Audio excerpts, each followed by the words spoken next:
কাশ্মীরে বেড়াতে যাই, অনেক জায়গায় ঝর্ণা দেখি, আল্লাহ বলে যেটা তোদের ভাষায় ঝর্ণা বলিস ওটা ঝর্ণা নয়, পাহাড় আর সৃষ্টি আমার ভয়ে কাঁপে আর আমার ভয়ে কাঁদে, সেটা ঝর্ণার পানি হয়ে পড়ে।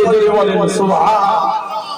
আমরা শ্রেষ্ঠ সে আল্লাহর জন্য কতটা ভয় করলাম, আল্লাহকে কতটা ভয় করলাম। জীবনে এই চোখ দিয়ে পানি এসছে। আমি একটাই হাদিস শরীফ পড়েছি, সেই হাদিস শরীফে এই পানির কথাই বলা হচ্ছে কি মান বাকা মিন খাশিয়াতিল্লাহ হারামা বাতিল কাল আইন আলান নার। আল্লাহ বলছে বান্দা বান্দি, নবী বলেছেন আমার উম্মত উম্মতি আল্লাহর ভয়ে, আল্লাহর ভয়ে তোর এই দুটো চোখের কোণা দিয়ে যদি দু ফোঁটা পানি বের করতে পারিস, মাছির মাথার নাই দু ফোঁটা চোখের পানি বার করতে, সময় 50 বছর, সময় 40 বছর, সময় 60 বছর, সময় 70 বছর, দু ফোঁটা পানি। নবীর কথা মিস্টেক যাবে না, মিস্টেক যাবে না।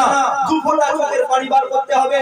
আপনার চাষের ফসল নষ্ট হয়ে গেছে ওই জন্য নয়, ব্যবসায়ী লক্ষ লক্ষ টাকা লস হয়ে গেছে ওই জন্য নয়, আপনার ছেলে মরে গেছে ওই জন্য নয়, ওটা তো তোমার জন্য পরীক্ষা ছিল। ওই চাষের ফল নষ্ট হয়ে গেছে ওটা তো তোমার জন্য পরীক্ষা ছিল। ব্যবসায়ী লক্ষ লক্ষ টাকা লস হয়ে গেছে ওটা তো পরীক্ষা ছিল। তাহলে দু ফোঁটা পানি বেরোবে কিসের জন্য? একেবারে আমার আল্লাহর ভয়ে, আল্লাহর ভয়ে। আল্লাহ নবী বলছে ওই চোখ দুটোর জন্য জাহান্নাম হারাম হয়ে গেল। জোরে বলো সুবহানাল্লাহ। চোখ দুটোর জন্য জাহান্নাম হারাম, আর শরীরটা জান্নাতে। শরীরটা কি জাহান্নামে যাবে আর চোখ দুটো জান্নাতে? এই চোখের ওসিলা করে আল্লাহ পাক আমাকে আপনাকে জান্নাতি করে দেবে। জোরে বলো সুবহানাল্লাহ। আসেন আমার আব্বারা, নওজোয়ান যুবকেরা, তরুণেরা, হে নবী পাকের প্রেমিকেরা, আরে আল্লাহ পাক তোমাকে আমাকে কত দামি করে বানিয়েছে, কত সম্মানিত করে বানিয়েছে।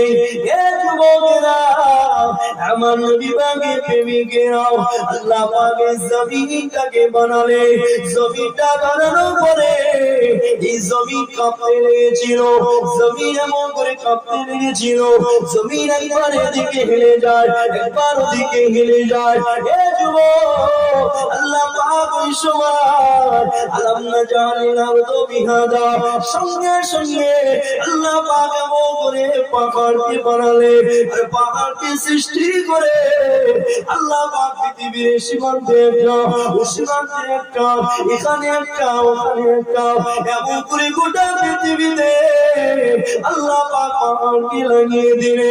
আর দেখতে পাওয়া গেল এই জমিনটা স্থির হয়ে গেল।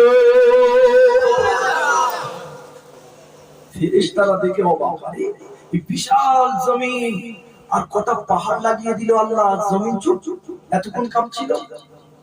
আল্লাহকে জিজ্ঞাসা করছে, আল্লাহ এই জমিন তো বিশাল বড় জমিন, এই জমিনের থেকে পাহাড়ের ক্ষমতা দেখছি তো অনেক বেশি।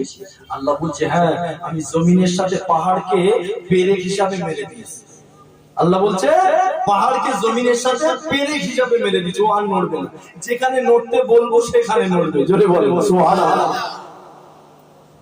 আল্লাহ পাকের ফেরেশতারা বলতে লেগেছিল, আল্লাহ পাক, ও রব্বুল আলামিন, আল্লাহ পাক আপনার সৃষ্টির ভিতরে তাহলে কি পাহাড়ের ক্ষমতা সব থেকে বেশি দিয়েছে? আল্লাহ পাহাড়ের থেকে কি ক্ষমতা আর কাউকে দিয়েছে? পাহাড়ের থেকে কি পাওয়ারফুল আর কাউকে করেছে? এ যুবকেরা, আপনারা আল্লাহ পাক সেদিন বলেছিল, ও আমার ফেরেশতারা, আমি আল্লাহ পাক পাহাড়ের থেকে আর ক্ষমতা পাওয়ারফুল আমি সৃষ্টি করেছি। ফেরেশতারা ওই সময় জিজ্ঞাসা করে, আল্লাহ পাক পাহাড়ের থেকে কার পাওয়ার বেশি? আল্লাহ পাক সেদিন বলেছিল, ও আমার ফেরেশতারা, পাহাড়ের থেকে ক্ষমতা বেশি দিয়েছি, যার নাম হলো লোহা। ওই পাহাড়ের যতই ক্ষমতা হোক না কেন, লোহা দিয়ে অস্ত্র বানিয়ে পাহাড়গুলোকে কিভাবে কাটা হচ্ছে গো। এ যুবকেরা, আবার এই লোহা দিয়ে আল্লাহ পাক দ্বিতীয় আসমানটাকে বানিয়েছে, দ্বিতীয় আসমানটা লোহা দিয়ে বানানো হয়েছে, প্রথম আসমানটা হাওয়া দিয়ে ধোঁয়া দিয়ে আল্লাহ পাক প্রথম আসমান বানিয়েছে, দ্বিতীয় আসমান কি দিয়ে বানানো হয়েছে, চতুর্থ আসমান কি দিয়ে বানানো হয়েছে, সাত ভাগ আসমান পর্যন্ত কি দিয়ে বানানো হয়েছে পৃথিবীর কোন বৈজ্ঞানিকের ক্ষমতা হয়নি বলার। তবে প্রফেট মুহাম্মদুর রাসূলুল্লাহ তিনি শুধু বলেনি, প্রত্যেকটা আসমানে বর্ণনা নবী পাক নিজে দিয়ে গেছে।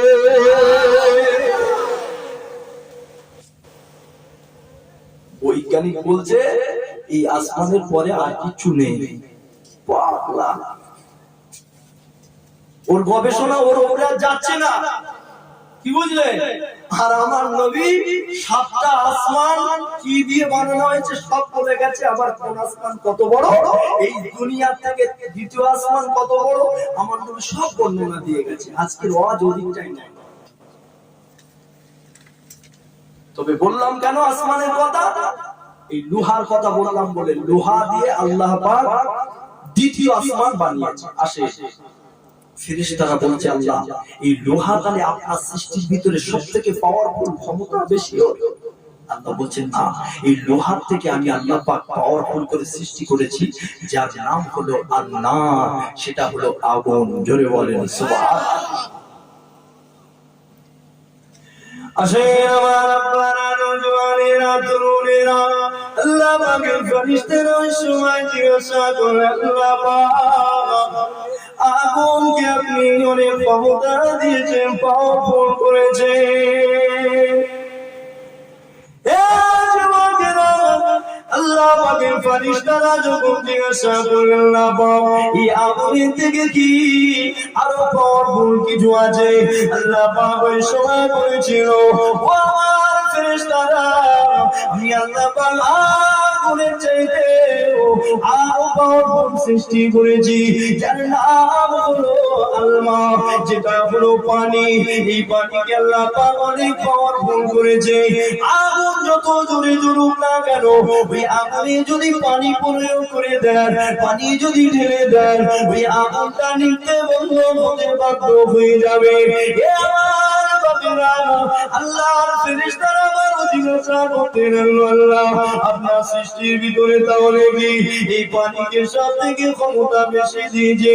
আল্লাহ বলে না, এই পানি থেকেও আমি আল্লাহ পাওয়ারফুল সৃষ্টি করেছি, যার নাম হলো হাওয়া। আমি আল্লাহ পাক হাওয়াকে অনেক পাওয়ারফুল করেছি। এই যুবকেরা, হাওয়ার কত ক্ষমতা, হাওয়ার কত পাওয়ার, এটা আমরা জেনেছি গো, এটা আমরা জানতে পেরেছি, দেখতে পেরেছি।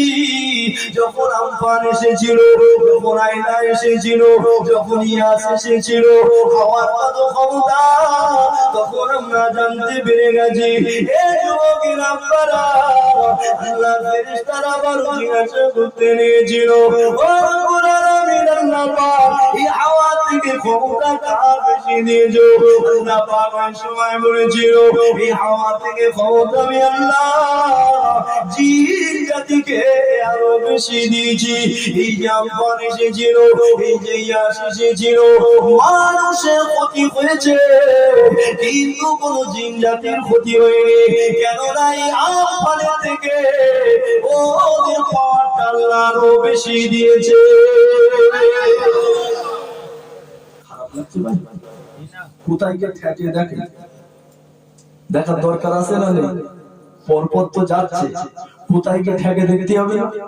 হ্যাঁ, জিনের কোনো ক্ষতি হয়নি। আল্লাহ পাক জিন জাতিকে জমিনের থেকে, পাহাড়ের থেকে, আগুনের থেকে, কোথা আগুন দিয়ে তৈরি, তাহলে আগুনের থেকে, পানির থেকে, হাওয়ার থেকে জিনের ক্ষমতা আল্লাহ অনেক বেশি দিয়েছে। জোরে বলেন সুবহানাল্লাহ। বুখারী শরীফের পরে কোন কিতাবের স্থান ভাই বলতে পারবেন? কোরআন শরীফের পরে কোন কিতাবের স্থান এটা বলতে পারবেন? বুখারী শরীফ। ইমাম বুখারী রাহমাতুল্লাহ আলাইহি তিনি বুখারার জামে মসজিদে বসে বসে গভীর রজনীতে বুখারী শরীফটা লিখছে ইসমাঈল বুখারী রাহমাতুল্লাহ আলাইহি। তো যখন লিখছেন জামে মসজিদে বসে বসে গভীর রাত, দুটো সাপের বাচ্চা এসে কিলবিল করছে। আচ্ছা বলেন, এখানে যদি দুটো সাপের বাচ্চা আসে আপনারা বসে থাকতে পারবেন না? তো হুজুর উঠে পড়লেন, উঠে ওই সাপগুলোকে তাড়িয়ে দিলেন মসজিদের বাইরে করে। এই যে উঠলেন, হাদিস শরীফ লিখতে লিখতে হুজুর গোসল করলেন, ওযু করলেন, আবার 2 রাকাত নামাজ পড়লেন। জোরে বলেন সুবহানাল্লাহ। তারপরে আবার লিখতে বসেছে, খালি একটু সাপগুলো তাড়াতে উঠেছে। যেই আবার লিখতে বসেছে কিছুক্ষণ পরে ওই সাপগুলো আবার আসে। হুজুর আবার উঠলেন, আবার সাপগুলো তাড়ালেন, আবার গোসল, আবার ওযু, আবার 2 রাকাত নামাজ, আবার বসেছে। দেখতে পাওয়া গেল ওই সাপগুলো আবার এসেছে। হুজুর আবার তাড়িয়ে দিলেন, আবার তাড়িয়ে দিলেন, আবার গোসল, আবার ওযু, আবার 2 রাকাত নামাজ। জোরে বলেন সুবহানাল্লাহ। আমরা তো মুখে বলে দিচ্ছি, তিনি করেছেন। জি, একবার করে সুবহানাল্লাহ বলতে অসুবিধা হচ্ছে না? হচ্ছে না? হ্যাঁ, তিনি হাদিস শরীফ লেখার আগে অপেক্ষা করতেন। আমার নবী বলে দিত, ও ইসমাঈল বুখারী, কেন তুমি অপেক্ষা করছো? লিখে দাও, এটা আমি রাসূলুল্লাহর নূরের জাওয়াদের কথা। জোরে বলে সুবহানাল্লাহ। এমনি আর কোরআন শরীফের পরে বুখারী শরীফের স্থান এমনি পায় না। আসেন আমার আব্বারা, নওজোয়ান যুবকেরা, তরুণেরা, বাপেরা, এ নবী পাকের প্রেমিকেরা, এমন সময় যখন আবার লিখতে বসে গেল, দেখতে পাওয়া গেল সাপের বাচ্চা দুটো আবার চলে এসেছে। হুজুর আর রাগ ধরে রাখতে পারে না, সঙ্গে সঙ্গে সাপের বাচ্চা দুটোকে আঘাত করলো, সাপের বাচ্চা দুটোকে মেরে ফেললো। এ যুবকেরা, ওই সাপ দুটোকে এমন করে বোখারা জামে মসজিদের বাইরে বার করে দিয়ে হুজুর আবার গোসল করলেন, ওযু করলেন, আবার 2 রাকাত নামাজ পড়লেন, আবার নবী পাকের হাদিস শরীফ লিখতে বসে গেল।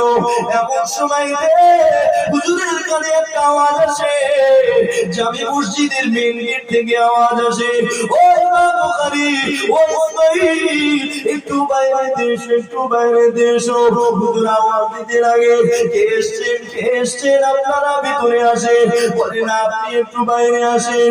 হুজুর আবার কিতাব লেখা বন্ধ করে দিয়ে, হাদিস শরীফ লেখা বন্ধ করে দিয়ে বুখারার জামে মসজিদের মেইন গেটের দিকে যখন যেতে নিয়েছে, দৃষ্টি আকর্ষণ হয়েছে বুখারার জামে মসজিদের মেইন গেটের 2 সাইডে 2টো পুলিশ দাঁড়িয়ে রয়েছে।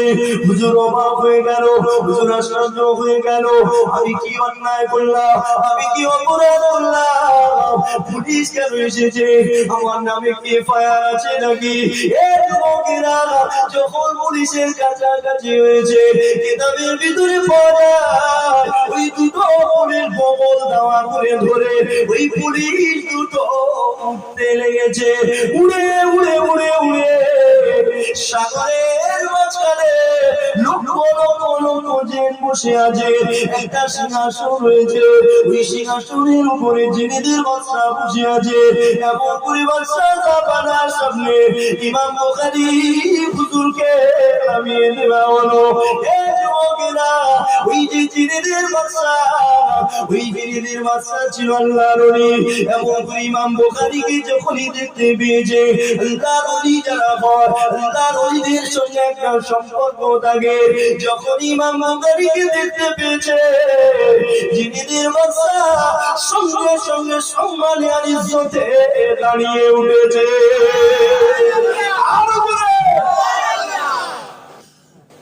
আরে কাকে ধরে বসতো? ওই যারা দুটো পুলিশ সেজে গিয়েছিল, ওরা কি আসলে পুলিশ? হ্যাঁ, বলে কাকে ধরে নিয়ে এসছো? তো ইসমাঈল বুখারী বলছে, হুজুর বাদশা জাপানা, আমাদের যে বাচ্চা দুটো এক্ষুনি ইন্তেকাল করলো, ওই বাচ্চা দুটোকে তো ইনি মেরেছে, ওই জন্য আমরা ধরে এনেছি, আপনি বিচার করে দেন। বলে না, হতে পারে, ইনার কাজ হলো রাসূলের হাদিস লেখা, ইনি আমাদের বাচ্চা মারতে যাবে। বলছে না, ইনি মেরেছে। ইমাম বুখারীকে জিজ্ঞাসা করা হচ্ছে, হুজুরকে জিজ্ঞাসা করলেন আপনি মেরেছেন? বলছে না। বারবার যখন বলছে না, বাচ্চা জাপানা বলছে, আপনি কি কোনো প্রাণী মেরেছেন? বলছে, হ্যাঁ, দুটো সাপ মেরেছি, দুটো সাপের বাচ্চা মেরেছি। সেই বাচ্চা দুটো মারার আগে আমার রাসূলুল্লাহর হাদিস শরীফ আগে পালন করেছি। জোরে বলেন সুবহানাল্লাহ। কি হাদিস পালন করেছে বলেন? বুঝতে পারবেন না? প্রথমেই তো মারতে ইচ্ছা করলে মারতে পারতো, তিনবার তাড়ালো কেন? প্রথমে মারতে না চাইলে তাড়িয়ে দাও, দ্বিতীয়বার তাড়িয়ে দাও, তৃতীয়বার তাড়িয়ে দাও, তারপর মেরে দাও। আসেন আমার আব্বারা, নওজওয়ানেরা, তরুণেরা, বাপেরা, যে বলেছে ইমাম বুখারী হুজুর যেটা বলেছে, আমি বুড়োবার সাথে বাচ্চাকে মেরেছি, কিন্তু আমার রাসূলুল্লাহ হাদিস শরীফটা আমি সেট করেছি, পালন করেছি, পায়রাবি করেছি, তারপরে আমি এমন করে সাপের বাচ্চা দুটো মেরেছি।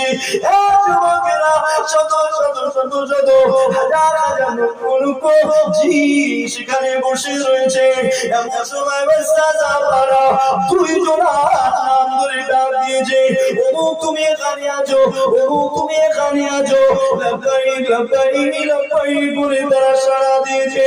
এই যুবকেরা, তরুণেরা, বাপেরা, এমন সময় বাচ্চা যাবারা বলতে নিয়েছে, আর ইমাম বুখারী যে হাদিসটা বলেছে, এটা কি সত্যিকারে আমার নবী পাকের হাদিস? তোমরা তো আমার নবী পাক যখন মদিনার নববীতে আল্লাহর নবী যখন বসে বসে বসে বসে আমার রাসূলুল্লাহ যখন সাহাবা হুজুরদেরকে বয়ান করে শোনাতে, আল্লাহর নবী যখন ছড়ি করে শোনাতো, তখন তো তোমরা সেখানে হাজির থাকতে। বলো না দেখি, ইমাম বুখারী যেটাকে হাদিস বলছে, এটা কি হাদিস? এই যুবকেরা, যাদের দুজনকে নাম ধরে ধরে ডাক দিয়েছে, তাদের বয়সটা এত বেশি হয়ে গেছে, তাদের চামড়াগুলো ঝুলে গিয়েছে, চামড়াগুলো টান দিলে তবে তারা দেখতে পায়। এই যুবক, তারা দাঁড়াতে পারে না, তাদেরকে দূরে যদি দাঁড় করানো হয় তবে তারা দেখতে পাবে।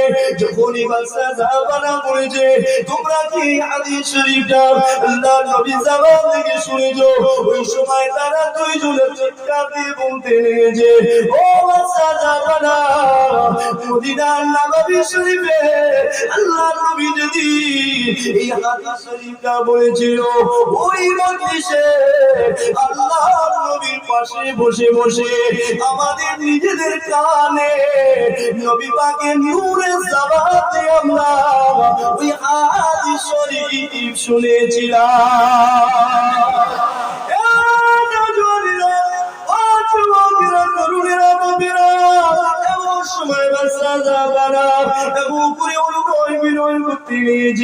তিনি ক্ষমা চাইতে নিয়েছে, ইমাম বুখারী হুজুরের কাছে ক্ষমা চাইতে লেগেছে।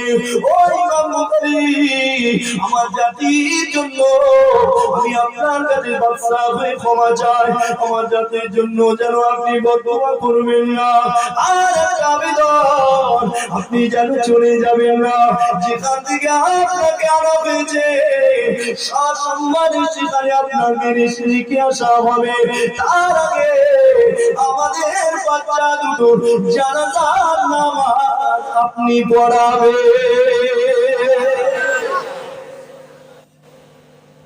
জোরে বলেন ফুরফুরা শরীফের মেজলা হুজুর পীর কিবলা রহমাতুল্লাহ আলাইহি, তিনি জিনদেরকে জ্বালিয়ে দিতেন, বোতলের ভেতরে পুরে দিতেন। এখন অনেক হুজুর আছে যারা জিনের কাজ করে, তো জিন জমিনের থেকে ক্ষমতা বেশি, পাহাড়ের থেকে ক্ষমতা বেশি, এর থেকে ক্ষমতা বেশি, তার থেকে ক্ষমতা বেশি। 3.5 হাত মানুষের কাছে বোতলে ঢুকে জীবন নষ্ট করে দিচ্ছে কে? মানুষ। আসেন শুনতে থাকে। আল্লাহ পাকের ফেরেশতারা আমার পাকে আমার বলতে যায়, ও রব্বুল আলামিন, আল্লাহ পাক জিনের ক্ষমতা আপনি বেশি দিয়েছে, জিনকে অনেক পাওয়ারফুল আপনি করেছেন আপনার সৃষ্টির ভিতরে, তাহলে জিনের ক্ষমতা কি সব থেকে বেশি? জিনের থেকে কি পাওয়ারফুল আর কিছু নাই? আল্লাহ পাক ওই সময় বলেছিল, ও আমার ফেরেশতারা, আমি আল্লাহ পাক জিনের থেকেও আরো পাওয়ারফুল করেছি, যার নাম হলো আসমান।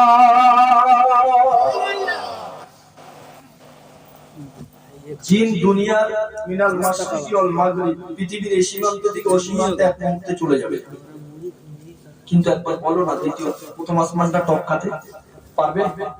তাহলে জিনের থেকে ক্ষমতা আল্লাহ বলছে আসমানের বেশি, আসমানের ক্ষমতা আল্লাহ বেশি বলছে, আসমানের কোনো খুঁটি আছে? হ্যাঁ, আবার ওর ক্ষমতা এত বেশি, কোনো খুঁটি নাই। ভারতে তো নাই, আমেরিকার দিকে মনে হয় একটা দুটো আছে নাকি? হ্যাঁ, কোন জায়গায় কোনো খুঁটি নাই, আবার আল্লাহ বলছে আসমান জিনের থেকেও ক্ষমতা বেশি।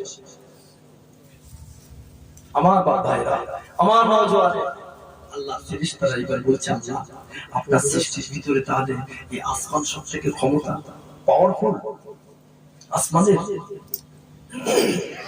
কমিটি ভাইদেরকে বললাম একটু গরম পানি আনতে, কিন্তু সে ভুলে গেছে। যাই হোক, একটা চিরিঞ্চি আর একটা পানি আমার দরকার হয়। দরুদ শরীফ, আল্লাহুম্মা সাল্লি আলা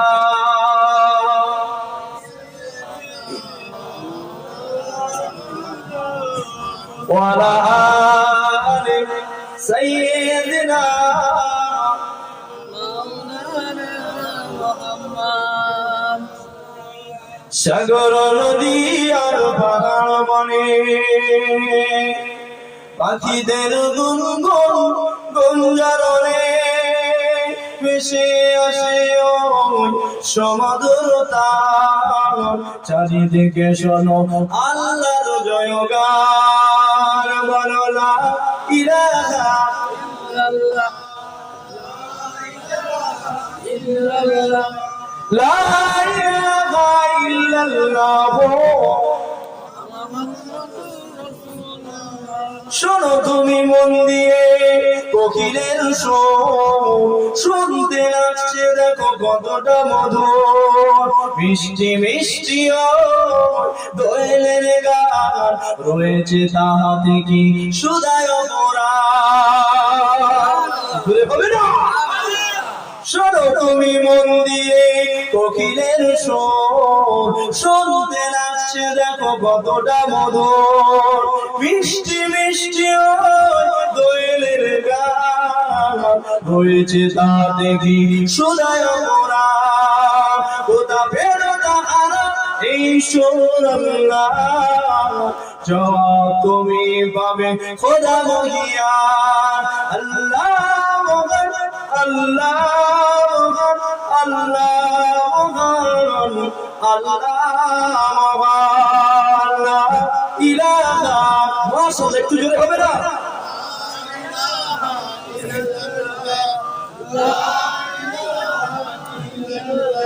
লা ইলাহা ইল্লাল্লাহ। আসে আমার আব্বারা, নওজোয়ানেরা, যুবকেরা, তরুণেরা, আল্লাহ পাকের ফেরেশতারা এমন সময় আল্লাহ পাকের আবার জিজ্ঞাসা করতে দিয়েছিল, ও রব্বুল আলামিন, আল্লাহ পাক এমন করে আসমানকে অনেক ক্ষমতা দিয়েছে, অনেক পাওয়ারফুল করেছে, আমার সৃষ্টির ভিতরে এই আসমান থেকে কি আর পাওয়ারফুল কিছু আছে? আল্লাহ পাক ওই সময় বলেছিল, ও আমার ফেরেশতারা, আমি আল্লাহ সৃষ্টির ভিতরে এই আসমান থেকে আমি আল্লাহ রাসূল ক্ষমতাবান করে পাওয়ারফুল সৃষ্টি করেছি গো।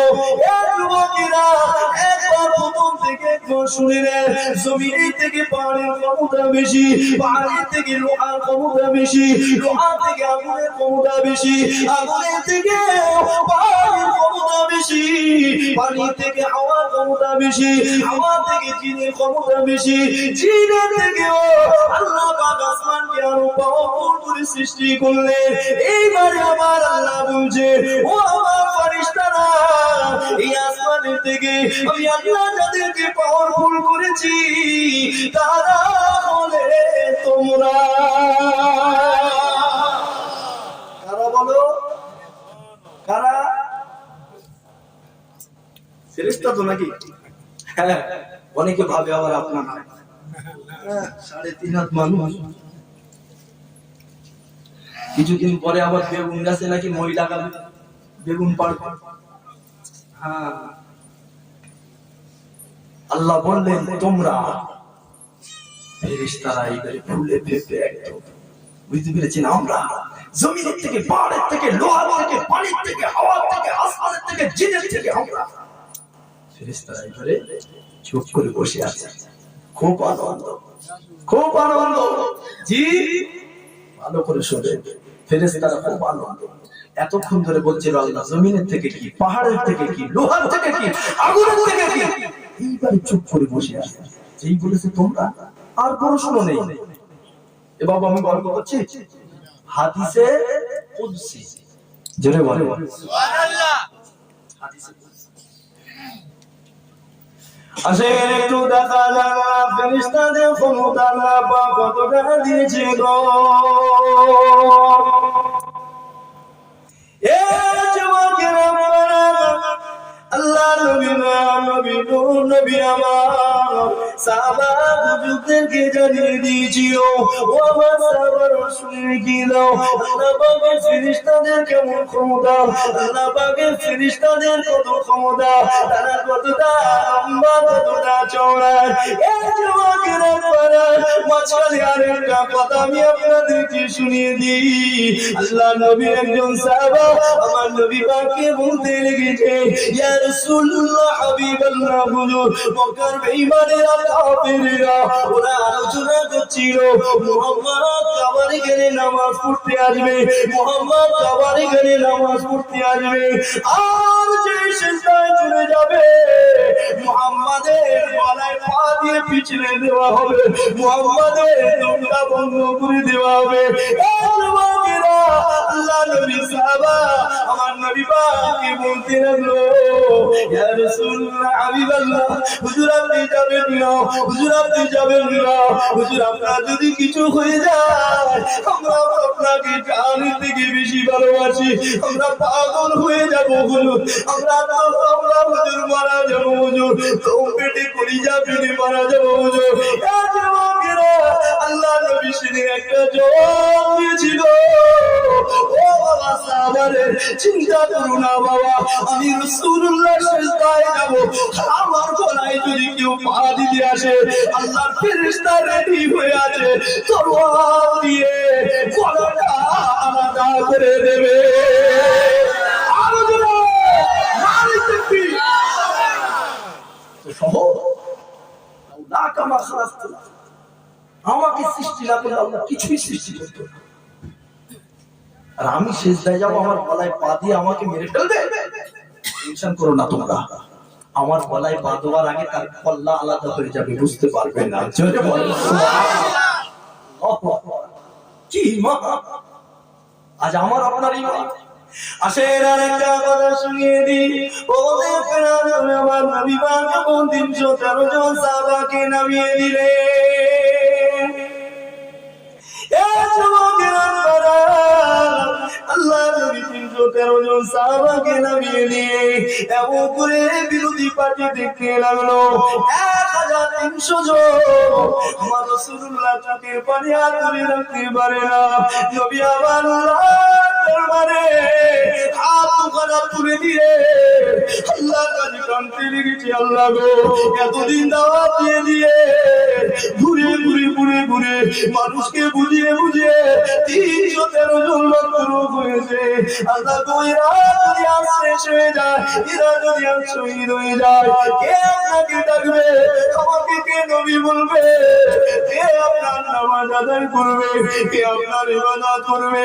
ও রব্বুল আলামিন, আজ আমি নবীকে মহব্বত করে আমার সাহাবাগুলো জানের প্রাণের মহব্বত না করে আমি রাসূলুল্লাহ কে খুশি করবার জন্য, আপনাকে খুশি করবার জন্য, আপনার দিনকে বাঁচাবার জন্য, আপনার কোরআনকে বাঁচাবার জন্য আজ এরা যুদ্ধের ময়দানে নেমে গেছে। বিরোধী পার্টি কত জনরা দেখেনি, আল্লাহ আজ আমার সাহাবাদের উপরে আসমানি মদত করে। আল্লাহ আপনি আসমান থেকে গায়েবী তুমি সাহায্য করে। এই যুবকেরা আল্লাহ নবী কাঁদতে লেগেছিল, সেই দিন আল্লাহ পাক আসমানে সাহায্য করেছিল। এমন সময় দেখতে পাওয়া গেল রাসূলুল্লাহ সাহাবাদের হুঙ্কার, আমার নবী পাকের সাহাবাদের চিৎকারটা এমন চিৎকার তারা দিয়েছিল, এমন হুঙ্কার তারা দিয়েছিল, ওই 1300 বাপের বেঈমানেরা পিছু হাঁটতে বাধ্য হয়ে গেল। ওদের প্রান্তরে আমার নবী পাকের সাহাবারা জয় পেয়ে গেল। যুবকেরা ওই ওদের প্রান্ত দিকে আমার নবী সাহাবারা অনেক পারে কাফেরদেরকে মুশরিকদেরকে আটক করেছিল, তাদেরকে ধরে এনেছিল, একটা ঘরেতে বন্দী করে রেখেছিল।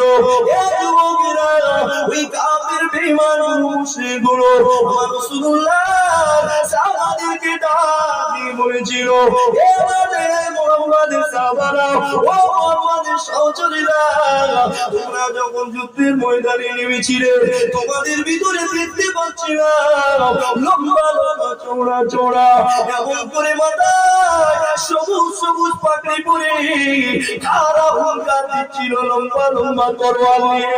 সেই ব্যক্তিগুলোকে এখনো তো আমরা দেখতে পাই না, তারা কোথায় গেল, তারা কোথায় গেল? নবী সাহাবারা অবাক হয়ে যায়, আমার নবী পাকের কাছে গিয়ে বলতে লেগে যায়, ইয়া রাসূলুল্লাহ হাবিবাল্লাহ, এই বেঈমানগুলো কি বলতে লাগে, এই কাফেরগুলো কি বলতে লাগে। আল্লাহ নবীকে যখন শোনানো হলো, আমার নবী পাক বলেছিল, এ সাহাবারা, ওরা যাদের কথা বলতে লেগেছে ওরা দুনিয়ার কোনো মানুষ নয়, ওরা হলো আল্লাহ পাকের ফেরেশতা।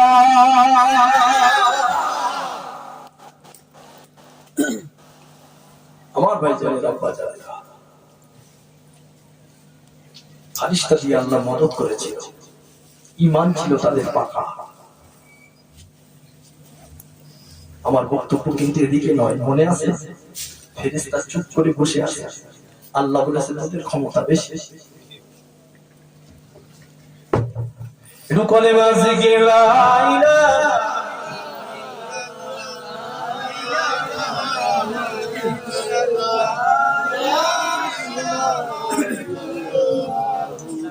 মুহাম্মাদুর রাসূলুল্লাহ। हो गिरमान सारा और बड़े फरिश्तारा पढ़ीते आजे नो तारा अरे मायला इलाहा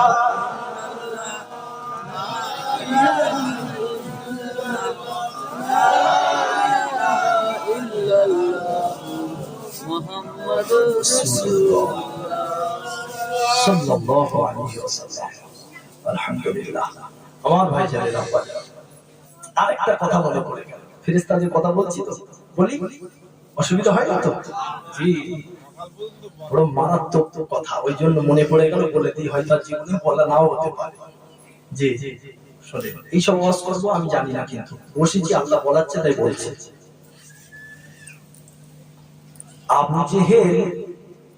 আবু জেহেলের কাছে একজন কিছু মাল জমা দিয়েছে, মক্কার জমিনে এটা ছিল, এর মাল ওর কাছে আমানত রেখে দিত, ওর মাল ওর কাছে আমানত রেখে দিত।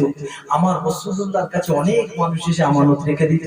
আমার রাসূলকে ওরা বলতো যে মুহাম্মদ আমানতদার, চল সব ওর কাছে রাখি, জোরে বলেন সুবহানাল্লাহ। আর একজন ব্যক্তি আমানত দিয়েছে শাইলের কাছে, যেরকম ছাগল পোষানি দেওয়া বলা হয়, কথা বুঝতে পারে। আবু জেহেলের কাছে দিয়েছে মাল আমানত, শাইলের কাছে ছাগল পোষানি না কুমিরের কাছে, কুমিরের কাছে ছাগল পোষানি।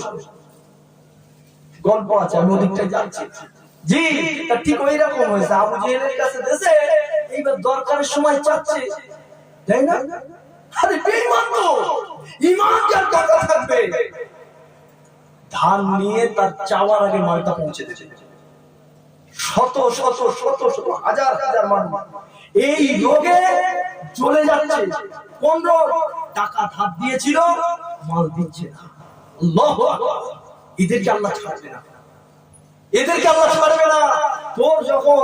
তুই যখন অসহায় হয়েছিলি, হাত পেতেছিলিস, 50,000 টাকা ধরিয়ে দিয়েছিস, 50,000 টাকা তোকে ভরিয়ে দিয়েছে, আর ওটা যেই চাইতে গেল বিভিন্ন রকম দাম বাহানো শুরু করে দিল, তোর বাড়ি হেঁটে হেঁটে জুতো হয়ে যাচ্ছে। আল্লাহ কিন্তু তোকে ছাড়বে না। ওই জন্য দান করার থেকেও ধার দিলে সব দ্বিগুণ হয়। জোরে বলেন সুবহানাল্লাহ।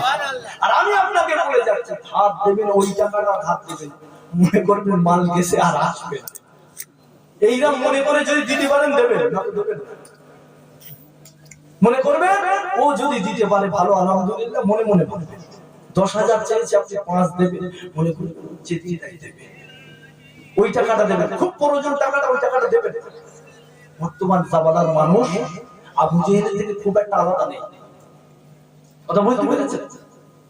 আবু জেহেলের থেকে খুব একটা আলাদা নয়, আরো খারাপ। মুনাফিক রাসূল বলেছিল, আমার ভয় হয় না বেঈমানদেরকে নিয়ে, এটা প্রকাশ্য শত্রু, আমার ভয় হয় আমাদের ভিতরে যে শত্রুগুলো আছে মুনাফিকদের, আর আল্লাহর রাগ মুনাফিকদের উপরে। ইন্নাল মুনাফিকিনা ফি দারকিল আসফালি মিনান নার, জাহান্নামের সবথেকে শক্তদায়ক আযাব আল্লাহ মুনাফিকদের জন্য রেখে দিয়েছে। হযরত আবু বকর হুজুরকে মেরেছে কারা? কতল করেছে কারা? হযরত আলী হুজুরকে মেরেছে কারা?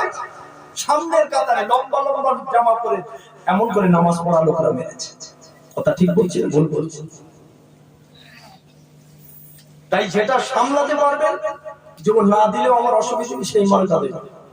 আবু জেহেলের কাছে রেখে দিয়েছে, কিছু মাল রেখে দিয়েছে, আমানত রেখে দেবে, এটা যখন লাগবে আবার যেই চাইতে যাচ্ছে মাল দেয় না, দেয় না, বারবার যাচ্ছে দেয় না, খালি তাল বাহানা। ওই ব্যক্তি আমার রাসূলের কাছে চলে গেছে, দেখি মুহাম্মদের কাছে যায়, সাল্লাল্লাহু আমার নবীর কাছে বলছে, আমি আবু জেহেলের কাছে কিছু মাল দিয়েছিলাম, রাখতে দিয়েছিলাম, আমি এত পাঁচ যাচ্ছে, আমাকে দিচ্ছে না তো। নবী বলছে, তাই চল চল আমি যাচ্ছি। 30টা যুবকের শারীরিক ক্ষমতা যা আমার রাসূলকে আল্লাহ দিয়েছিল ততটা। জোরে বলবেন সহজ নয়। এই মক্কার রোকানাকে 3 বার উল্টে দেওয়া নবী, আমার নবী। রোকানার যাতে কষ্ট না হয় উল্টে দিয়ে নবী তাড়াতাড়ি ছেড়ে দিচ্ছে, উল্টে দিয়ে তাড়াতাড়ি ছেড়ে দিচ্ছে, বুঝতে পেরেছেন? কেন আমার নবীর উদ্দেশ্য তো ওটা নয়, উল্টে দেওয়া নয়। নবীর উদ্দেশ্য রোকানা ঈমানের কলেমা পড়ে মুসলমান হয়ে যায়। জোরে বলেন সুবহানাল্লাহ। আসেন আমার আব্বারা, নওজোয়ান যুবকেরা, তরুণেরা, এ নবী পাকের প্রেমিকেরা, আল্লাহর নবী ওই ব্যক্তিকে বলল, চলো দেখি আবু জেহেলের কাছে আমি যাব, চলো। এ বাবেরা, যুবকেরা, আল্লাহর নবী যখন ওই ব্যক্তিকে নিয়ে আবু জেহেলের বাড়ি আমার নবী পৌঁছে গিয়েছে, নবী আমার কিচ্ছু বলে না, নবী আমার কিচ্ছু বলে না। নবী গিয়ে গেটের সামনে নবী দাঁড়িয়ে আছে, নবী পাকের সঙ্গে ওই পাওনাদার সেও দাঁড়িয়ে আছে। আর কি আবু জেহেল বুঝতে বাকি আছে মুহাম্মদ কেন এসেছে, পাশে তো দাঁড়িয়ে আছে, নিশ্চয়ই ওই ব্যাপারে এসেছে। আল্লাহ নবী চুপ করে আছে। আল্লাহ নবী কিন্তু বলেনি, আল্লাহ নবী কিন্তু বলেনি, হে আবু জেহেল টাকা নিয়ে এসো, হে আবু জেহেল মাল নিয়ে এসো। নবী আমার এমন কোনো কথা বলেনি। আমার নবীকে চুপ করে দাঁড়িয়ে আছে। দেখতে পাওয়া গেল আবু জেহেল দেখে যাওয়ার পরে ঘরের ভিতরে গিয়ে ওর মাল সামান গুলো সব এক জায়গায় করে আমার রাসূলুল্লাহর সামনে ওর হাতে দিয়ে দিয়েছে।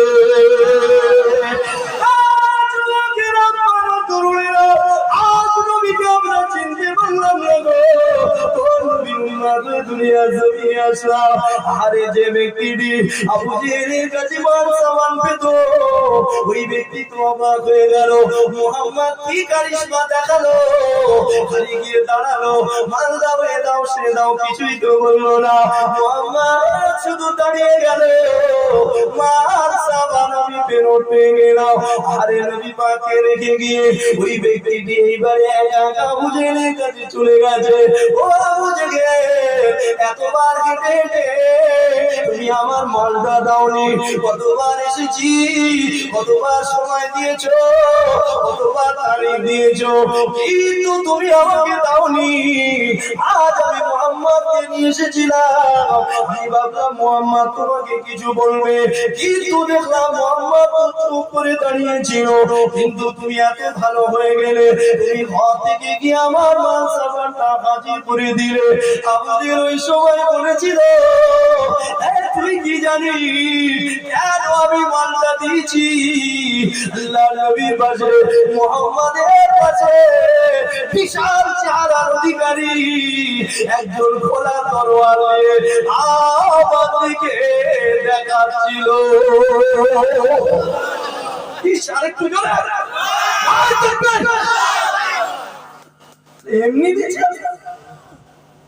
মুহাম্মদ তো দাঁড়িয়েছিল চুপ করে, আর আমাকে যে কি অবস্থা করছিল তুই কি জানিস? এত বড় তরোয়াল নিয়ে আর আমার খালি দেখ, খালি দেখ। আল্লাহু আকবার, জোরে বলে আল্লাহু আকবার। ওহো, বিশ্বনবী দুনিয়ার জমিনে আসবে, বাইবেলের ভিতরে পড়ে নিয়েছে কারা?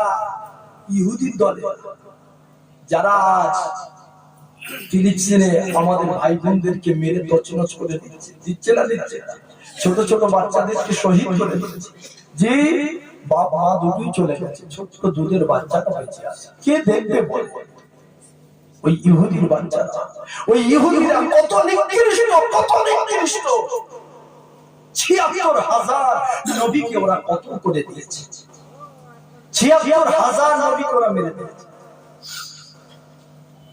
তাই তো আল্লাহ বলেছে, ইয়া আইয়ুহাল্লাযীনা আমানু লা তাত্তাখিযুল ইয়াহুদা ওয়ান নাসারা আউলিয়া বা'দুহুম আউলিয়া বা'দ। হে মুমিন মুসলমান, ইয়া আইয়ুহাল্লাযীনা আমানু যখন বলা হয়, এই আমার তোমাকে লক্ষ্য করে, ঈমানদারকে লক্ষ্য করে বলা হয়। কথা বুঝতে পেরেছেন? ইয়া আইয়ুহান নাস যখন বলা হয়, तमाम পৃথিবীর तमाम বান্দা-বান্দীকে বলা হয়। সে ইহুদি হোক, সে জৈন হোক, সে খ্রিস্টান হোক, সে যে জাতিরই হোক না কেন, তাদেরকে লক্ষ্য করে বলা হয় ইয়া আইয়ুহান নাস, সমগ্র মানুষ সম্পর্কে। আর যখন ইয়া আইয়ুহাল্লাযীনা আমানু বলা হয়, আমাদেরকে, ঈমানদারকে লক্ষ্য করে, মুসলমানদেরকে লক্ষ্য করে আল্লাহ বলে, সতর্ক বার্তা দেন, ইয়া আইয়ুহাল্লাযীনা আমানু লা তাত্তাখিযুল ইয়াহুদা, না না না না, ইহুদির সঙ্গে বন্ধু করতে যেও না, ইহুদির জীবন আদর্শ তুমি নকল করো না, ইহুদির মতো চুল কেটো না, ওদের ধারে পাশে যেও না। বা'দুহুম আউলিয়া বা'দ, ওরা একে অপরের বন্ধু, কিয়ামত পর্যন্ত তোমার আমার বন্ধু হবে না, সুযোগ পেলেই ক্ষতি করবে। আল্লাহ নবীকে ইহুদি জাতিরা মেরে ফেলবার চেষ্টা করেছিল।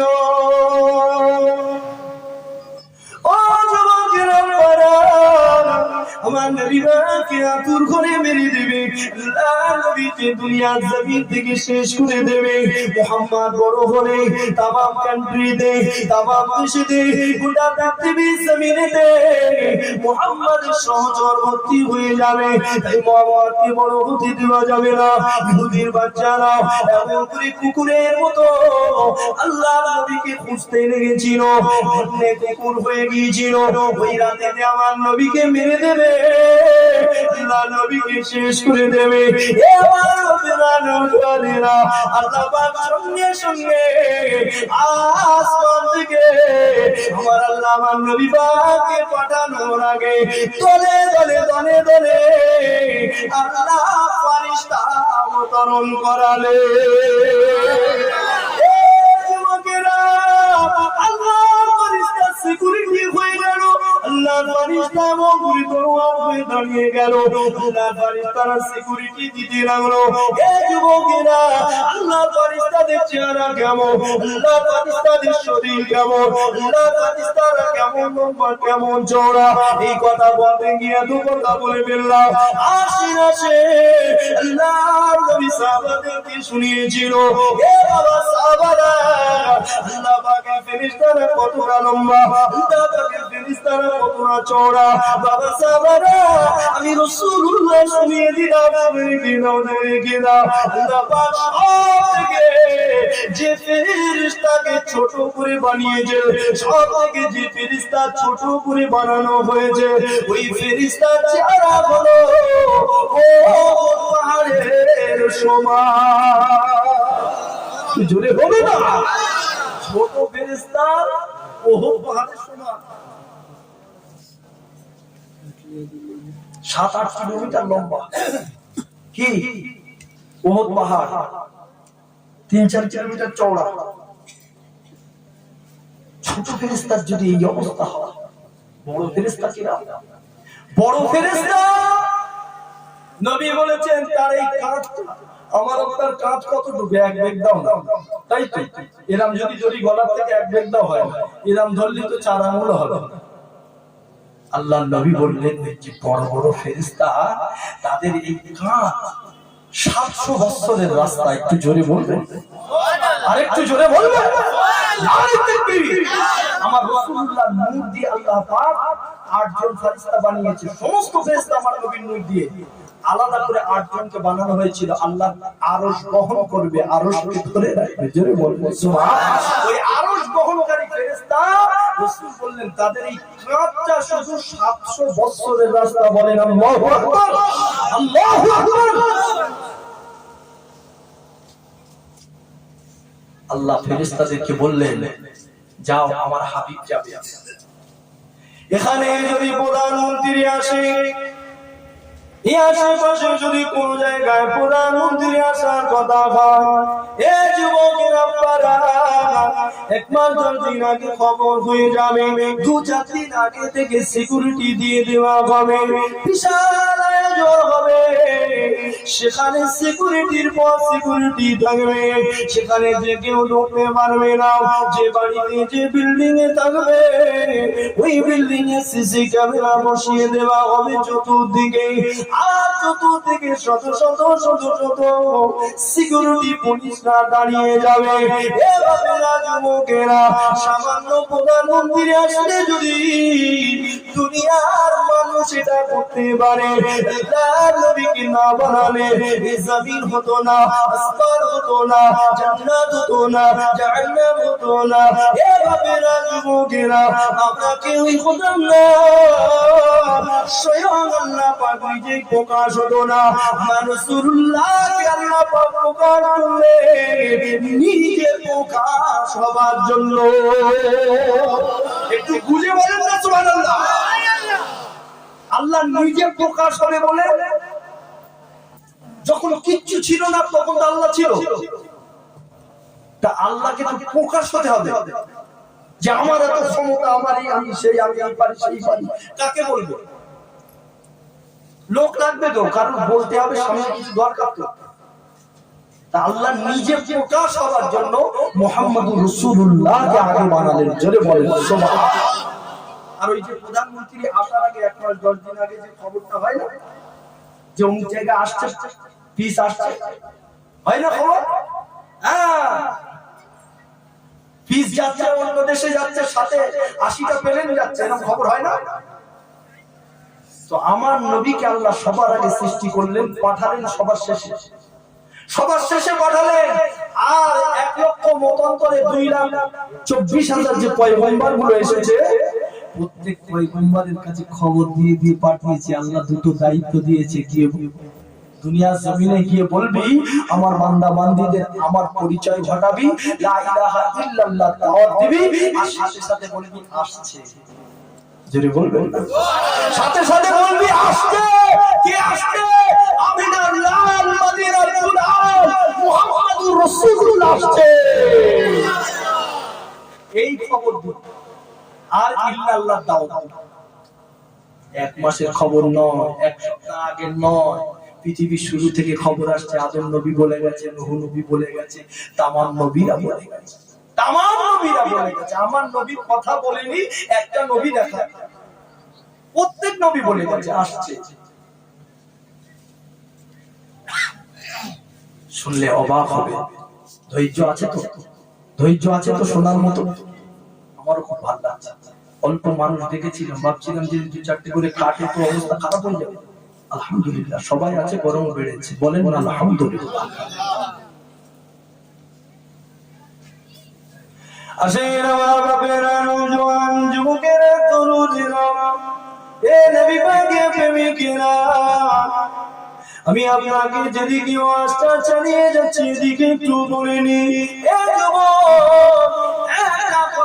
আপনাকে শোনাবো, আপনি অবাক হয়ে যাবেন। আরে নবী মুহাম্মদুর রাসূলুল্লাহ দুনিয়ার জমিনে আসবে, এই খবর তো তামাম নবীরা দিয়েছে। শুধু খবর তারা দেয়নি, তারা একটা জিনিস নবী পর্যন্ত পৌঁছে দিয়েছিল। এই কথাটা শুনতে হবে, একটু ধৈর্য পরিচয় দিতে হবে। আমি ফারিস্তাদের কথা বলছি না, আল্লাহর নবীকে ইহুদিরা মেরে দেবে। এমন একটা সময় আল্লাহ পাক কি করে আমার নবীকে ইহুদিরা মারবে, আল্লাহ পাক তার আগে শত শত শত শত হাজার হাজার হাজার হাজার ফারিস্তাদেরকে ডেকে আমার আল্লাহ বলতে লাগলো, আমার নবী মুহাম্মদুর রাসূলুল্লাহ সব থেকে দামি, সব থেকে আমার কাছে। এই যুবকেরা কিতাবের ভিতরে দেখছি না যে চোখ দুটো আমার নবীকে দেখে বেরিয়েছে, কিতাবের ভিতরে পড়ছিলাম সব থেকে দামি আর সব থেকে সুন্দর জিনিসটা আল্লাহ পাক ওই চোখ দুটোকে দেখিয়ে দিয়েছে। আরো করে বলে, আরে আমার বাপেরা নওজোয়ানেরাও এই যুবকেরা শুনে রেখে দাও, এমন সময় আল্লাহ পাকের পক্ষ থেকে হাজার হাজার লক্ষ লক্ষ ফেরেশতা দুনিয়ার জমিনে চলে এলো। তারা পৃথিবীর तमाम বেঈমানগুলো, পৃথিবীর तमाम নবীগুলো চেষ্টা করলেও নবীকে সেদিন মারতে পারতো না। কেননা আল্লাহর ফেরেশতাদের গার্ড দেওয়া আছে, আল্লাহর ফেরেশতা সিকিউরিটি হয়ে গিয়েছে। বাবারা যুবকেরা আল্লাহর নবীকে যখন আকুল করে মারতে পারলো না, আল্লাহর নবীকে যখন ওই রাতে মারতে পারলো না, ওরা এমন করে কেঁদে, ওরা এমন করে পায়ে বেঁধে পড়েছে মুহাম্মদকে অমুক জায়গা দিয়ে নিয়ে যাওয়া হবে। সেই রাস্তা থেকে ঘাটি নিয়েছে, সেখানে আমার নবীকে মারতে পারে না। ছোট্ট মুহাম্মদুর রাসূলুল্লাহ আসমানের দিকে তাকিয়ে আমার নবী পাক এমন করে মুচকে একটু হাসতে লাগলো। আমাদের হালিমা তো সাদিয়া বলে, এমন সময় দেখতে পেয়ে গেলাম আসমান থেকে ছোট্ট ছোট্ট কাপড় এসে রাইফেলের মতো কাপড়গুলো গুলির মতো এসে ওদেরকে এমন করে এক মুহূর্তের ভিতরে ছাই ছুট হয়ে গেল। আরো জোরে বলে, নবীকে মারতে পারলো না। সেই নবীকে দিয়ে আল্লাহ কত কাজ নেবে, আর সবে নবী এসছে তুমি মেরে দেবে, অত সহজ? নবী বলছে ফেরেশতা কি তরোয়াল নিয়ে দাঁড়িয়ে থাকবে, আমার গলায় পা দেওয়ার আগে ওর গলাটা আউট হয়ে যাবে। আমার বাপে নবী দুনিয়ায় থাকলে 63 বছর, তারপরে যখন চলে গেল ইহুদি জাতি, এত নিকৃষ্ট জাতি, আমার নবীর উপরে রাগ ওদের মিটেনি। ওরা এইবারে মাটির তলা দিয়ে সুড়ঙ্গ করে আমার নবীর লাশ মোবারক চুরি করার প্ল্যান করেছিল না? হ্যাঁ, ওটা ইহুদির জাত ছিল। কতটা নিকৃষ্ট বুঝতে পারছেন? কতটা নিকৃষ্ট বুঝতে পারছেন? কতটা নোংরা! আমার নবীর চলে গেছে, দুনিয়া থেকে বিদায় নিয়েছে, কবর থেকে লাশ চুরি করার প্ল্যান আছে। সেটাও পারেনি আল্লাহ পাক, সেখানেও আমার নবীকে হেফাজত করলেন, নবীর সম্মানকে আল্লাহ পাক হেফাজত করলেন। সুবহানাল্লাহ। আমার ভাইরা, আমার মনোযোগ,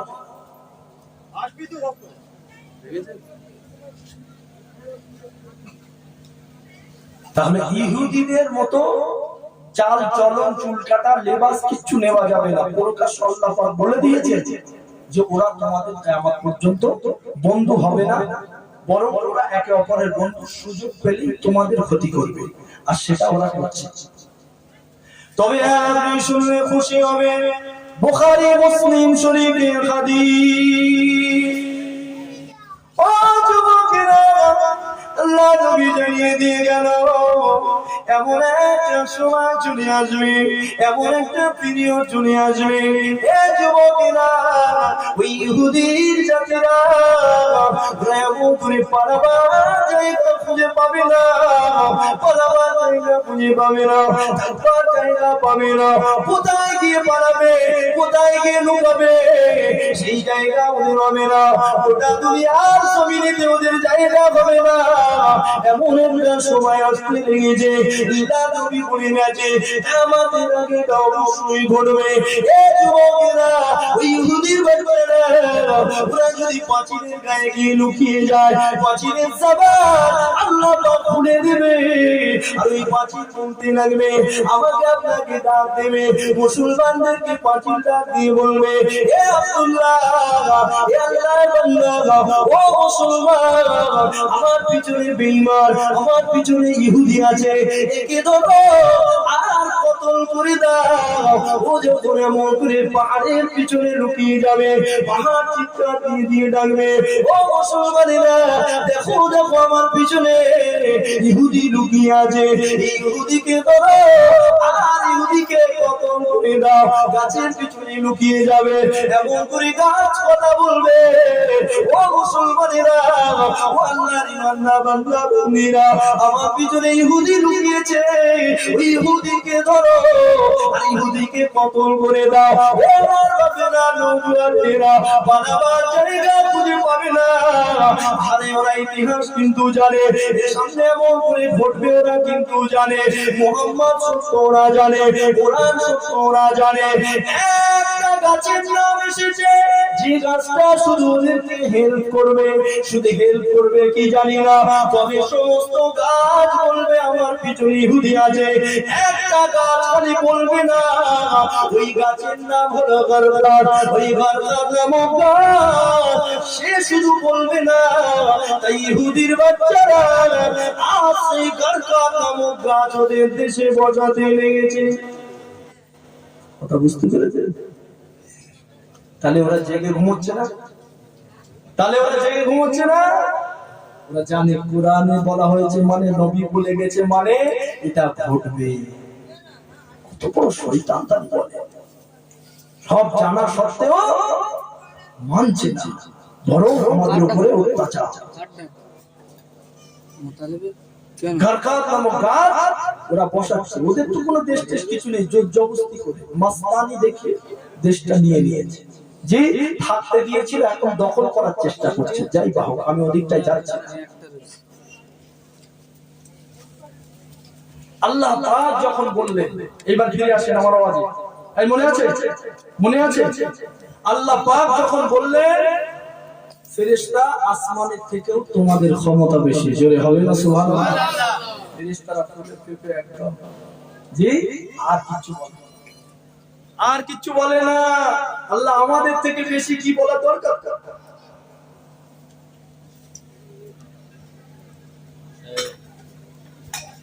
এতক্ষণ বললো পাহাড়ের থেকে কি, আসমানের থেকে কি, আর এখন তো বলা দরকার। আল্লাহ ওরা চুপ করে গেছে, মনে করেছে আমাদের থেকে ক্ষমতা আর কারণ না। ফেরেশতাদের ক্ষমতা তো আল্লাহ অনেক দিয়েছে, মারাত্মক ক্ষমতা। আসেন ফেরেশতাদের খবর একটুখানি দেখতে, একটুখানি শুনে নেওয়া যাক। এ যুবকেরা, আল্লাহ পাকে পয়গম্বর নবী ইব্রাহিম আলাইহিস সালাম, তার একটা সুন্নাত ছিল, ওই সুন্নাত হলো পয়গম্বর যখনই খেতে বলবে, পয়গম্বর যখনই খেতে বলবে, পয়গম্বর মেহমান ছাড়া খাবে না। মেহমান যতক্ষণ না পাবে, মেহমান বাড়িতে যতক্ষণ না আসবে, আল্লাহ পয়গম্বর খেতে বসবে না। প্রয়োজনে মেহমান না আসলে পয়গম্বর রোজা রেখে দেবে। কি অভ্যাস দেখেছেন? আর আমাদের লাল বানু কদবানুরা বাড়ি মেহমান আসলে ওর মুখ কালো। আমাদের সলিমুদ্দি কলিমুদ্দি কি মেহমান আসলে এবার গোষ্ঠী নিতে হবে, এবার মাছের দোকানে যেতে হবে, আর এই বেটা যে কদিন থাকবে আবার আসলে যাচ্ছে। আল্লাহর বিনা হুকুমে গাছের পাতা নড়ে না, সলিমুদ্দি তোর বাড়ি এসে এমনি এমনি চলে আসে, এটা ভাবতে হবে না? তুমি যদি মুমিন হও তোমার মুখে এরকম কথা আসবে না। মেহমান আল্লাহর হুকুমে আসে, আল্লাহর হুকুমে আবার চলে যায়। জোরে বলবেন না সুবহানাল্লাহ। তাহলে মেহমান আসলে রেগে যাবো তো?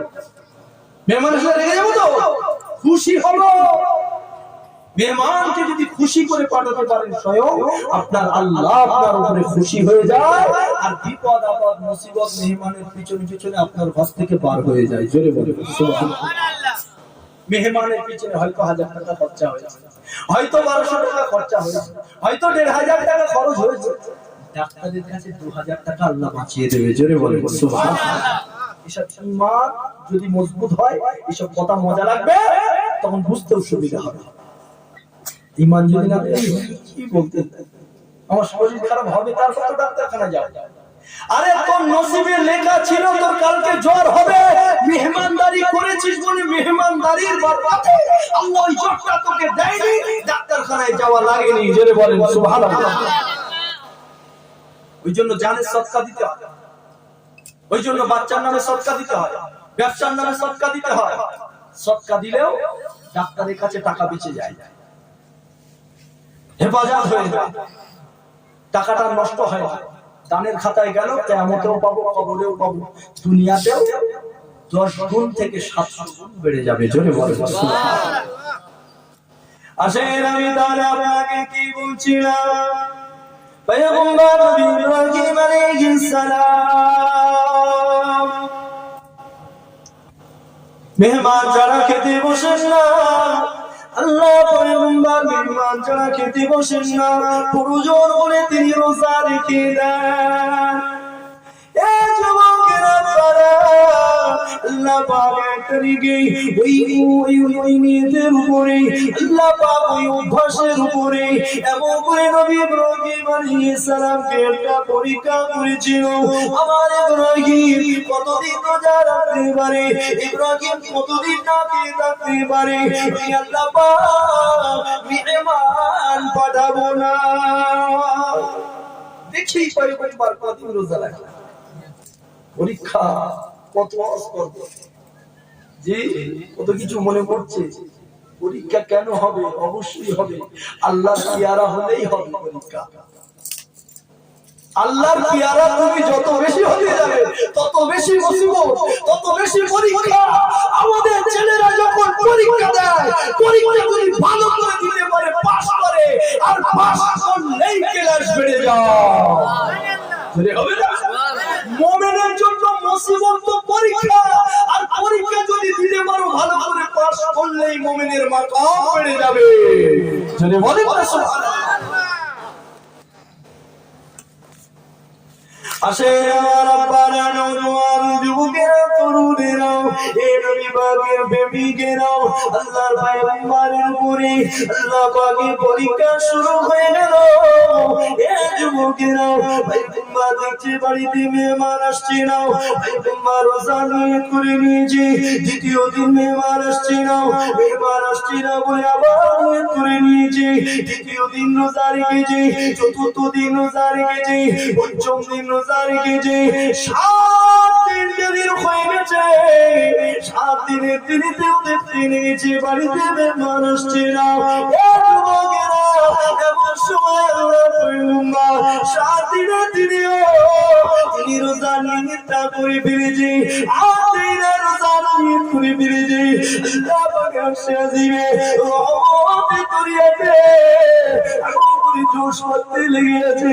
আল্লাহ পাক সালামকে ডাক দিয়েছে, ও হযরত জিবরাইল, ও হযরত জিবরাইল, আর দেরি করো না, আমার পয়গম্বর, আমার ইব্রাহিম আমার ইশকে দিওয়ানা, আমার ইব্রাহিম আমার ইশকে পাগল হয়ে গেছে। আর 7 দিন হয়ে গেল, আমার পয়গম্বর রোজা রেখে আছে, পয়গম্বর রোজা রেখে আছে, মেহমান চাই না বলে আমার পয়গম্বর খায় না। কি আল্লাহ পাক আজ আমার পয়গম্বরের বাড়িতে মেহমান বানাবো, তবে দুনিয়ার কোনো মানুষকে নয়, আমি আল্লাহ পাক আমার ফেরেশতা দিয়ে আমার পয়গম্বরের আজকে মেহমান বানাবো। আরো জোরে 7 দিন হয়ে গেছে, পয়গম্বর পরীক্ষায় পাশ করে গেছে। আজ দুনিয়ার কোন মানুষকে নিয়ে খাবে না, মেহমান বানাবে না, আজ আমি আল্লাহ আমার ফেরেশতা মেহমান বানাবো। এই জিবরাইল, ও হযরত জিবরাইল, 12 জন ফেরেশতাকে বেছে নাও, 12 জন ফেরেশতা মানুষের চেহারা ধরে পয়গম্বরের বাড়ি চলে যাও, নম্রতা ভদ্রতার সঙ্গে আদবের সঙ্গে পয়গম্বরের বাড়ি চলে যাও। জিবরাইল সালাম চলে আসে, সালাম পয়গম্বর 12 জন মেহমানকে পেয়ে খুব খুশি, খুব আনন্দিত। 7 দিন খায় না।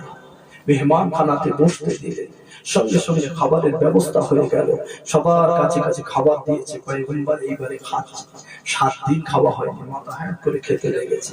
ফেরেশতা ভাই খায়, ফেরেশতারা খেতে জানে, ফেরেশতারা খালি খেলা করছে, হাত নাড়ছে আর গাল নাড়ছে, হাত নাড়ছে আর গাল নাড়ছে। আল্লাহু আকবার। নাটক করে জাহান্নামে যাবে, নাটক করে রাসূলের সাহাবা জান্নাতে যাবে। জোরে বলেন সুবহানাল্লাহ। মদিনার মসজিদে মেহমান এসেছে, কয়েকজন মেহমান এসেছে। আল্লাহ নবী একে একটা দিল, ওকে একটা দিল, একে একটা দিল, এমন করে মেহমান এক একজন সাহাবাকে এক একজন সাথে এক একজন করে পাঠিয়ে দিল। একজন সাহাবা বাড়তি হয়ে গেছে, একজন সাহাবা বাড়তি হয়ে গেছে, মেহমান বাড়তি হয়ে গেছে। নবী বলছে, আবু তালহা, ও আবু তালহা, তুমি কি পারবে এই মেহমানটাকে নিয়ে যেতে? তোমার বাড়ির ব্যবস্থা আছে? আবু তালহা বাড়ির খবর জানে না, তারপরে আন্দাজি বলছে, হুজুর পাঠিয়ে দেন, ইনশাআল্লাহ হয়ে যাবে। জোরে বলবো সুবহানাল্লাহ। মেহমানকে নিয়ে বাড়ি গেছে, মেহমানকে নিয়ে বাড়ি গেছে। বিবিকে বলছে, খাবার আছে তো? আমি একটা মেহমান কিন্তু এনেই ফেলছি, রাসূল বলেছে আমার। আমি বলেছি হ্যাঁ হয়ে যাবে। বিবি কি বলছে দেখে, বিবি বলছে, হুজুর বাড়িতে 1 পিস রুটি আছে, আমাদের বাচ্চাটা এখনো খায়নি, ওই বাচ্চাটা খেলে আমরা কি খাবো রাত্রে, এই খাবারের ব্যবস্থা নেই। আচ্ছা বলেন, বাড়ি যদি এতটুকু খাবার থাকে, বাপ মা খেয়ে নেবে না বাচ্চা খাবে? কথা বলে, বাচ্চাকে আগে খাওয়াবো তো। হ্যাঁ, বলছে বাচ্চা খেলে আমরা কি খাবো, সেই খাবারটা নেই। বলে ঠিক আছে, তুমি আমার বাচ্চাকে ঘুম পাড়িয়ে দাও। জোরে বলবেন না সুবহানাল্লাহ। ঠিক আছে, আমার বাচ্চাকে ঘুম পাড়িয়ে দাও, আজকের ওই খাবার মেহমান। বাচ্চাকে ঘুম পাড়িয়ে দেওয়া হলো, এইবারে খাবার রেডি করে দেবে।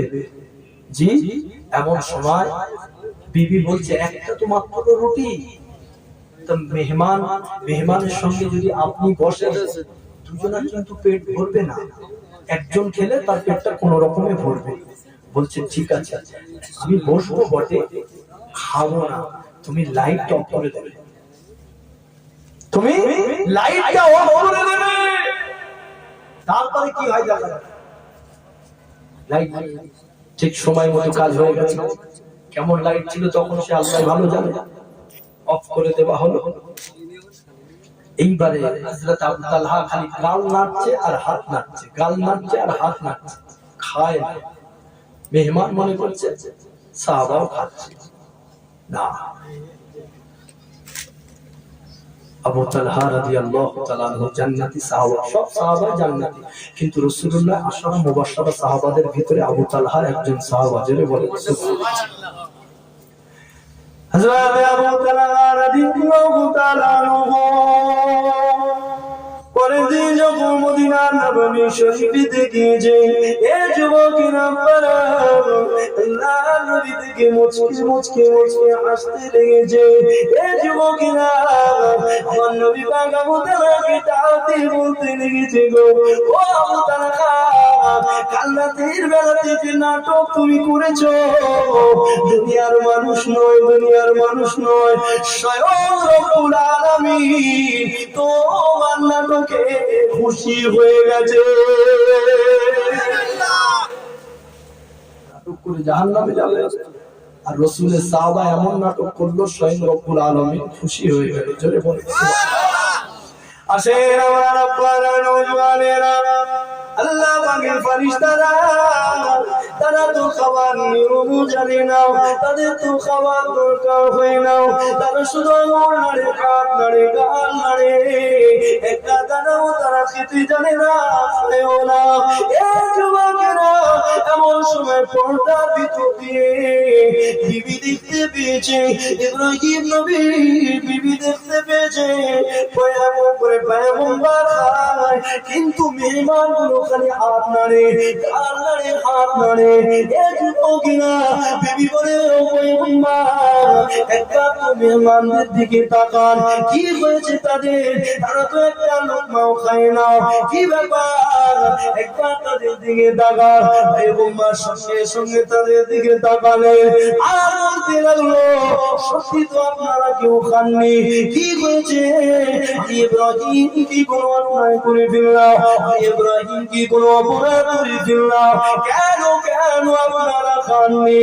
এ যুবকেরা, তোমরা বাবারা, জিবরাইল আলাইহিস সালাম ওই সময় বলতে লেগেছিল, ও আল্লাহর পয়গম্বর, আজ 7 দিন হয়ে গেল আপনি কিছুই খাননি, 7 দিন ধরে রোজা রেখে আছেন। সেই না বলেছে আজ 7 দিন আপনি রোজা রেখে আছেন, পয়গম্বর অবাক হয়ে গেল। এ মেহমানেরা, আমি যে রোজা রেখেছি 7 দিন ধরে, আমি তো মাইক নিয়ে কোথাও হাঁটতে যাইনি, আমি তো কারোর কাছে গল্প করতে যাইনি, কিন্তু তোমরা কি করে জানো? জিবরাইল আলাইহিস সালাম বলেছিল, ও আল্লাহর পয়গম্বর, এটা ছিল আল্লাহ পাকের পক্ষ থেকে পরীক্ষা। আজ সে 12 জন মেহমানকে দেখতে লেগেছো, দুনিয়ার কোন মেহমান নয়, আমরা সবাই আল্লাহ পাকের মালাইকা। খালি এসেছিলাম আপনার খাবারটা চালু করে দিয়ে যেতে, না জানি কদিন রোজা রাখবেন। আল্লাহ বড় খুশি হয়ে গেছে, দুনিয়ার মানুষ মেহমান হোক, আল্লাহ আজকে চাইনি, আজকে আমাদেরকে মেহমান বানিয়েছে। আমি জিবরাইল, মিকাইল, ইসরাফিল, আরো সব ফেরেশতারা আছে। আল্লাহু আকবার। জিবরাইল আলাইহিস সালাম বললেন, হুজুর কাজ মিটে গেছে, আমরা উঠি। কথা বুঝতে পারছেন? হুজুর আপনি তাহলে খেতে থাকেন, আমরা এবারে উঠি। আমরা দুটো কাজ নিয়ে এসেছি, একটা আপনার খাবার স্টার্ট করে দিতে, আপনার বাড়ির মেহমান হতে, আর একটা কাজ নিয়ে এসেছি। বলে কি কাজ?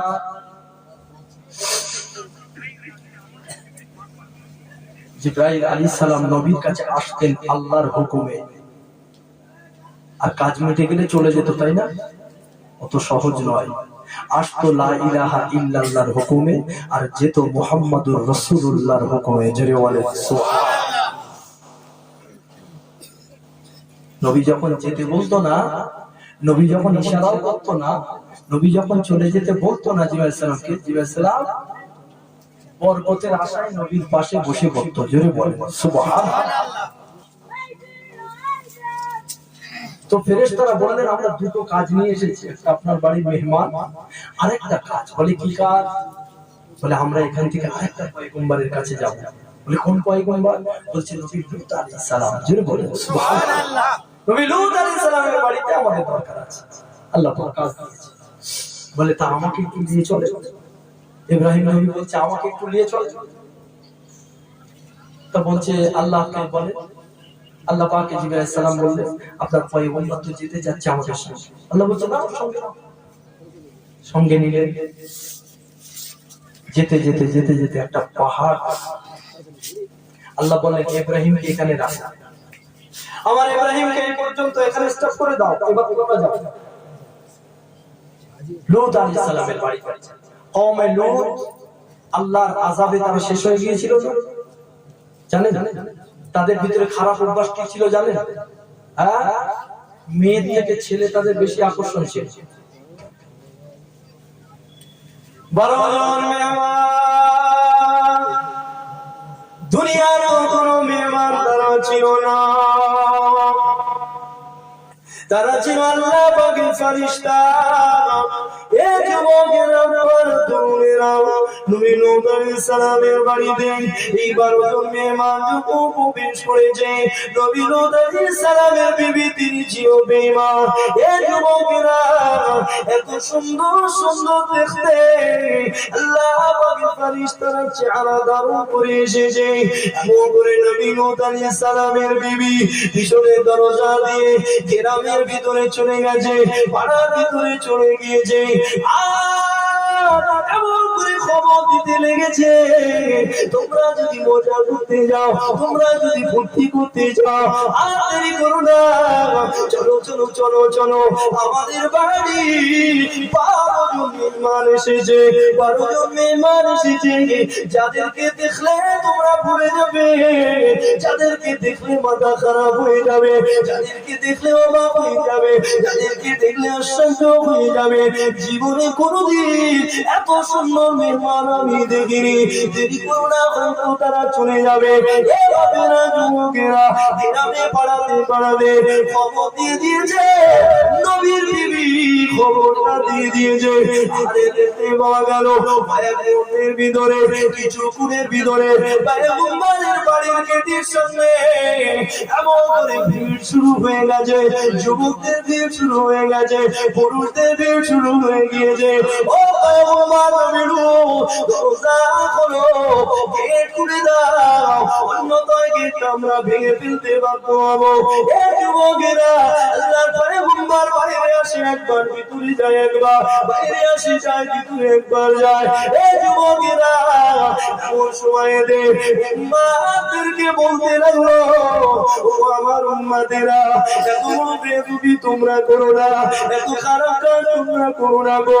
মেহমান এসেছে, এই মেহমান যদি কষ্ট পেয়ে যায়, এই মেহমানের সঙ্গে যদি বেয়াদবি করো, স্বয়ং আল্লাহ তোমাদের উপরে রাগান্বিত হয়ে যাবে। এই সময় কওমে মানুষগুলো বলতে লাগলো, উম্মাদেরা বলতে লাগলো, যদি তাড়াতাড়ি দরজা না খুলে দাও, গেট যদি না খোলো, আমরা কিন্তু গেট ভেঙে ঢুকে যাবো। পয়গম্বর সঙ্গে সঙ্গে ঘরের ভিতরে ঢুকে গেল। পয়গম্বরের কয়েকটা মেয়ে ছিল, পয়গম্বরের যুবতী মেয়েগুলোর হাত ধরে গেটের সামনে আসে, গেটের বাইরে পার করে দেয়। ও আমার উম্মতিরা, এই নাও আমার মেয়েগুলোকে নাও, এমন করে আমার মেয়েদের সঙ্গে তোমাদের বিবাহ দেবো। কিন্তু তোমরা এই মেহমানগুলোর সঙ্গে বেয়াদবি করতে যেও না। এই যুবকেরা এত তারা বদমাইশ, এত নিকৃষ্ট ছিল, তারা বলে মেয়ে দরকার নাই, এই বারো জন মেহমানগুলোকে পার করে দাও। আরে আল্লাহর পয়গম্বর আরো টেনশনে পড়ে যায়, পয়গম্বর চিন্তায় পড়ে যায়, আল্লাহর পয়গম্বর একটু ভরে যায়, একবার গেটের সামনে আসে। এমন সময় মেহমানদের ভিতরে ইসরাফিল আলাইহিস সালাম বলতে লাগলো, ও আল্লাহর পয়গম্বর, ও আল্লাহর পয়গম্বর নবী লূত, এত কেন ব্যতিব্যস্ত, এত কেন চিন্তিত, কি হয়েছে আপনার? আরে আমার উম্মতেরা, এরা আপনাদের সঙ্গে বেয়াদবি করতে যায়, এরা আপনাদের সঙ্গে বেয়াদবি করতে যায়। এই যুবকেরা, পয়গম্বর তো জানে না এনারা 12 জন দুনিয়ার কোনো মানুষ নয়, এনারা আল্লাহর ফেরেশতা। তাই জিবরাইল সালাম ওইদিন বলেছিল, ও আল্লাহর পয়গম্বর, ও নবী লূত, আপনি চিন্তা করবেন না, আপনি টেনশন করবেন না, ওদেরকে আসতে দেন, ওদের মজাটা আমরা চাখিয়ে দেব। দুনিয়ার কোনো মানুষ আমরা নয়, আমি গোলাম হযরতে জিবরাইল।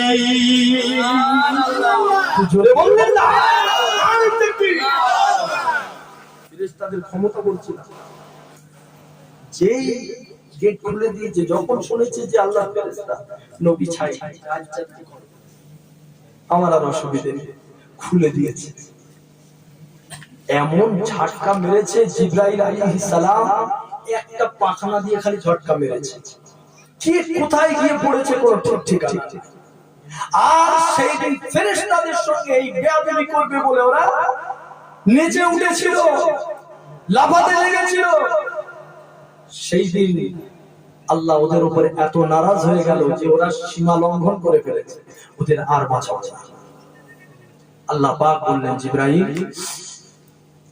জিবরাইল আলাইহিস সালামের 600 ডানা, কত? 600 ডানা, আর এই 600 ডানার ভিতরে 70,000 পাখনা। জোরে বলেন সুবহানাল্লাহ। মুরগির ডানা কটা? দুটো। পাখির ডানা কটা? দুটো। জিবরাইল আলাইহিস সালামের 600 ডানা আর পাখনা 70,000। মুরগির পাখনা কটা আমরা গুনেছি কোনদিন? একটা একটা করে পাখনায় কানে কানে দেই, জানেন তো? এরকম পাখনা অনেক আছে। আল্লাহ বলে, জিবরাইল, ও হযরতে জিবরাইল, তোমার ওই যে পাখনাগুলো আছে, যে পাখনাটার ক্ষমতা বেশি মনে করো, সেই পাখনাটা জমিনের নিচে গুঁজে দাও আর ওদেরকে উপর দিকে তোলো।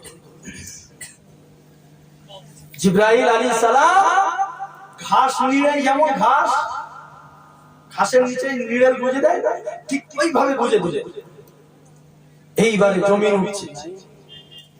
তার আগে পয়গম্বরকে সরিয়ে দেওয়া, 7টা গ্রাম পার হয়ে যাও, তোমার যারা ভক্তরিক্ত সাহাবা তাদেরকে নিয়ে গ্রাম পার হয়ে যাও, আল্লাহর আযাব আসবে, আল্লাহ ঘোষণা দিয়ে দিয়েছে। এইবার জিবরাইল আলাইহিস সালামের কাজ শুরু করে দিয়েছে। মাটির নিচে ঢুকিয়ে দিয়ে এইবার জমিন তুলছে। ফেরেশতাদের ক্ষমতা বুঝতে পারছেন? জমিন উঠে যাচ্ছে, প্রথম আসমানে চলে গেছে। প্রথম আসমানে যারা ছিল তারা বলছে ওই জমিন উঠছে মানে ওর ভিতরে পশু পাখি সবাই থাকবে না থাকবে না? হ্যাঁ, বাচ্চা থাকবে, আবার বৃদ্ধ বুড়ো সবাই থাকবে নাকি? গরু ছাগল সব চিল্লামিল্লি কান্নাকাটির আওয়াজ প্রথম আসমানে যারা ছিল তারা বলছে সে আওয়াজ পেয়েছি। আল্লাহ বলে এইবার ওখান থেকে আচার একটা জিনিস ছেড়ে দেওয়া একরকম, আর যদি আচার মারা হয় ও তো আরো দূরত্ব থেকে নামবে নাকি? আল্লাহ বলে এবার মার আচার। সেখানে এসে পড়লো ওখানে একটা সাগর সৃষ্টি হয়ে গেছে, ডেড সি নামক সাগর, ডেড সি মৃত সাগর। সেই সাগরে ব্যাঙাচি পর্যন্ত জন্ম নেয় না, মৃত সাগর নাম হয়ে গেছে।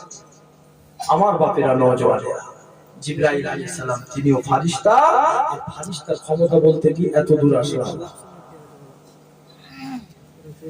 আসেন আমার আব্বারা, নওজওয়ান যুবকেরা, তরুণেরা, এ নবী পাকের প্রেমিকেরা, এই জমিনের জন্য আপনি আপনার জন্য জমিন, এই আসমানের জন্য আপনি আপনার জন্য আসমান, সূর্যের জন্য আপনি আপনার জন্য সূর্য, পাহাড়ের জন্য আপনি আপনার জন্য পাহাড়, গাছের জন্য আপনি আপনার জন্য গাছ। গাছ যেদিন থেকে হয়েছে সেই দিন থেকে তোমার আমার খিদমত করছে।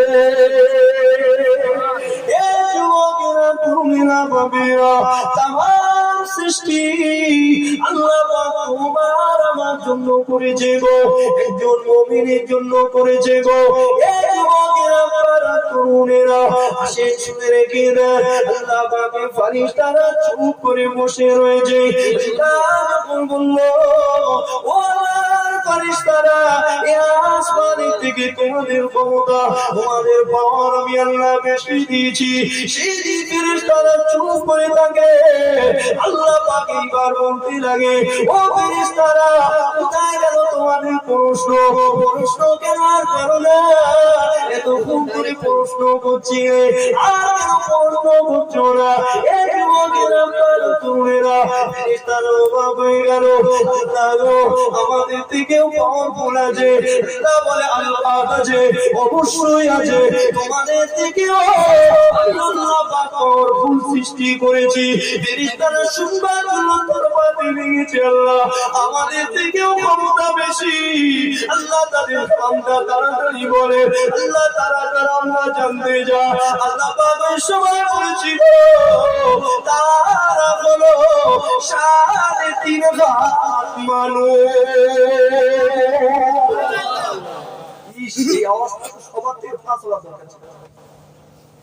তাই না? আমরা সব থেকে ক্ষমতা বেশি আমাদের, জোরে বলবেন না? না দেখতে কি আপনার ক্ষমতা বেশি ফেরেশতার থেকে, পাহাড়ের থেকে আপনার ক্ষমতা বেশি, কিন্তু আল্লাহ বলেছে কি বলেন? ডাউট আছে,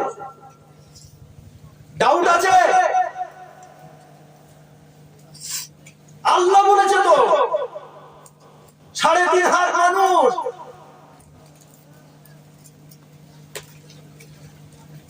মানুষ যার ভিতরে হুঁশ আছে সে মানুষ, সবাই মানুষ না। কথা বুঝতে পারছেন? পৃথিবীতে কেন কি জন্য আসলাম, এই চিন্তা চেতনা যার ভিতরে নাই সে মানুষ না। তো মানুষের মতো দেখতে, কোরআনের ভাষায় বলছি আমি আপনাকে, কোরআন যেটা বলেছে আমি সেটা বলছি আপনাকে। আল্লাহ বলছে মানুষের মতো দেখতে, মানুষের মতো দুটো চোখ আছে, মানুষের মতো মাথা আছে, মানুষের মতো পা আছে, আসলে ও চতুষ্পদ জন্তু। কথা বুঝতে পারছেন? এটা বলে আল্লাহ ফের বলছে বালহুম আদাল, ও তার থেকে আরো নিকৃষ্ট। আরে জন্তু তো আল্লাহর তাসবিহ পড়ে, যদি বলেন না সুবহানাল্লাহ। ও ছাগল লোকের জমিতে গিয়ে খেয়ে নে ঘাস, খেয়ে নে ধান, খেয়ে নে গাজরের পাতা, গুনাহ যদি হয় ছাগলের মালিকের হবে। কথা বুঝতে পারেন? তুমি ছাগল পুষেছো, গলায় দড়ি দাওনি, বাঁধাওনি, বেঁধে রাখোনি, খোঁটা মারোনি, পরের জমি খাতের মালটা খাচ্ছে না। ছাগলের দোষ না, ছাগলের বলেন বলেন মালিকের দোষ। পরের জমির মাল খেয়ে খেয়ে গায়ে গোশত বানাবে তোমার ছাগল, আর ওই ছাগলের গোশত খাবে, হারাম খাবে।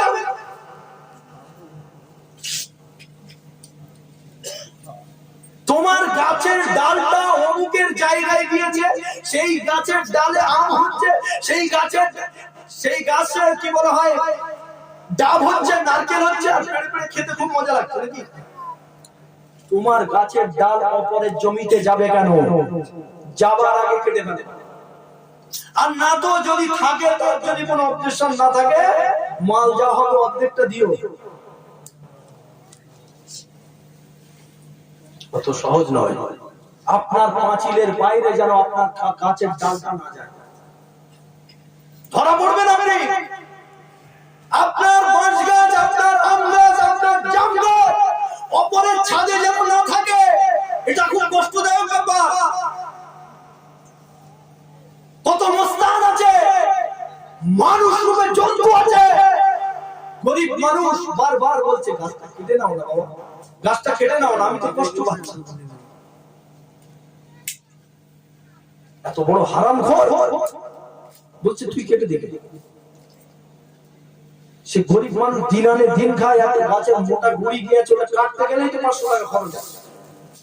তুই কেন তোর গাছটা তুই কাটবি?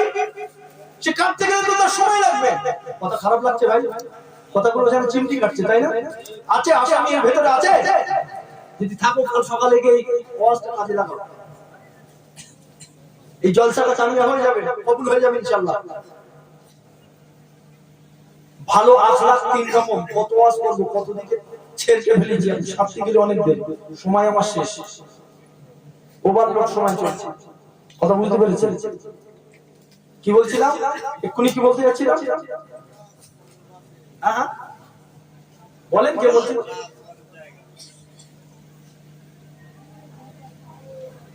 যাই ভাই, ছেড়ে যান, ভুলে গেছি মানে লাইনটা থাক। আল্লাহ বললেন মানুষ সব থেকে ক্ষমতা বেশি, মানুষের পাওয়ার বেশি, তবে ওই মানুষের মতো দেখতে, জন্তু জানোয়ারের থেকেও খারাপ ও মানুষ নয়। আল্লাহ বলছে ওই মানুষটার পাওয়ার বেশি, ওই মানুষটার ক্ষমতা বেশি যার ঈমান মজবুত, যার ঈমান মজবুত, যে মুমিন হয়ে গেছে, যার ঈমানটা যত পাকা তার ক্ষমতা তত বেশি। জোরে বলেন সুবহানাল্লাহ। এই জমিনের থেকে ঈমানদারের ক্ষমতা বেশি, পাহাড়ের থেকে ঈমানদারের ক্ষমতা বেশি, আসমানের থেকে ক্ষমতা বেশি। এই জমিন ঠিক থাকবে, এই সূর্য ঠিক থাকবে, এই আসমান ঠিক থাকবে, চাঁদ সূর্য নক্ষত্র সব ঠিক থাকবে। একটা ঈমানদার যতদিন থাকবে, ঈমানদার থাকবে না তো এই জমিনের চেহারা পাল্টে যাবে, এই আসমানের চেহারা পাল্টে যাবে, চাঁদ সূর্য নক্ষত্রগুলো বিক্ষিপ্ত ভাবে পড়তে লাগবে, গাছ গাছালিগুলো আর কিছুই থাকবে না। এমন করে সিঙ্গারে ফুঁক লাগিয়ে দেওয়া হবে, দুনিয়ার আর কোনো নিজাম চলবে না। তবে একটা মুমিনের পাওয়ার এত বেশি, একটা ঈমানদারের ক্ষমতা এত বেশি, এ থাকবে তো জমিন ঠিক থাকবে, এ থাকবে তো সূর্য আলো দেবে, এ থাকবে তো হাওয়া প্রবাহিত হবে, এ থাকবে তো জমিন থেকে পানি উঠবে, আর এ থাকবে তো আল্লাহর কাবাও থাকতে পারবে, এ থাকবে না আল্লাহর কাবাও থাকতে পারবে না। জোরে বলেন সুবহানাল্লাহ। এই আর জোরে বলেন সুবহানাল্লাহ।